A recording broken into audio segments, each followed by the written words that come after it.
Hello students, welcome to the PNT coaching classes learn easily and smartly. तो आज हम देखने वाले हैं application of depression in freezing point. Okay students, तो डिप्रेशन इन फ्रीजिंग पॉइंट के कुछ एप्लीकेशन यानी कि यूज देखने वाले हैं। अगर स्टूडेंट्स आपको ये पता नहीं है कि डिप्रेशन इन फ्रीजिंग पॉइंट क्या होता है, किस तरीके से इसका यूज होता है, तो सबसे पहले आपको हमारी वीडियो देखनी चाहिए जिसमें हमने एक्सप्लेन किए थे डिप्रेशन इन फ्रीजिंग पॉइंट, तभी आपको इसका यूज समझ में आएगा।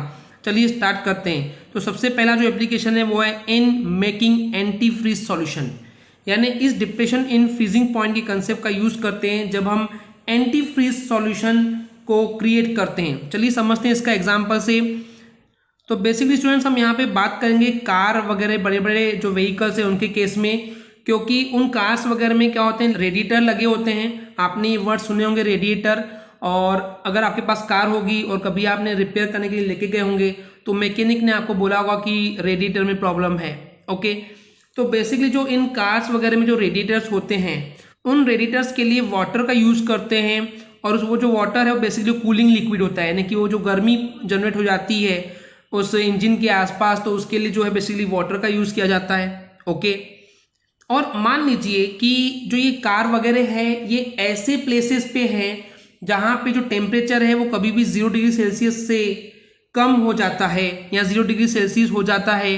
तो क्या होता है कि जो रेडिएटर है, रेडिएटर के अंदर जो वाटर है वो जम जाता है, फ्रीज हो जाता है और वहां पे बर्फ बन जाती है। ये नॉर्मल प्लेसेस के लिए बिल्कुल भी नहीं है स्टूडेंट्स, क्योंकि कई ऐसे प्लेसेस है जहाँ पे बर्फ वगैरह गिरती है, जैसे शिमला वगैरह हो गया, वहां का जो टेम्परेचर है वो 0 डिग्री सेल्सियस या उससे भी कम हो जाता है। तो इस डिफिकल्टी को दूर करने के लिए स्टूडेंट्स वहां पे वाटर के साथ इथाइलिन ग्लाइकोल को मिलाकर एक सॉल्यूशन बनाया जाता है और वो यूज होता है रेडिएटर्स में। तो ये क्या होता है, जनरली जो ये सॉल्यूशन बना है इथाइलिन ग्लाइकोल एंड वाटर का, तो ये यूज किया जाता है उस रेडिएटर में जब वो हीट जनरेट होती है, धुआं निकलता है तो पानी डालने के लिए।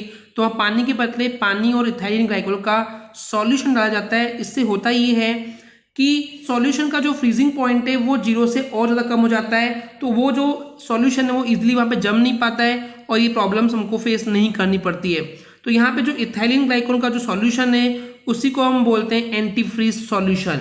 Okay students, I hope clear हो गया होगा। एंड इसका जो सेकेंड एप्लीकेशन है वो है in melting of ice on roads. Again जो ये सिचुएशन हम देखने वाले हैं वो ऐसी जगहों पे है जहाँ पे बर्फ वगैरह गिरती रहती है।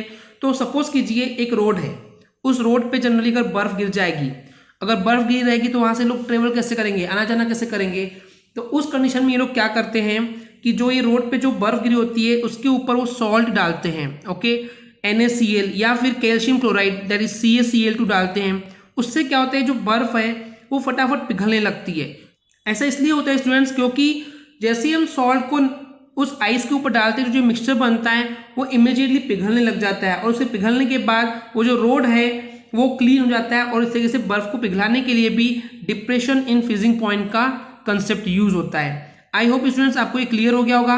अगर आपको हमारी वीडियो से कुछ भी सीखने मिला है, नॉलेज मिला, तो प्लीज हमारे चैनल को सब्सक्राइब कीजिए एंड वीडियो को लाइक जरूर करें। आज के लिए इतना ही, थैंक यू।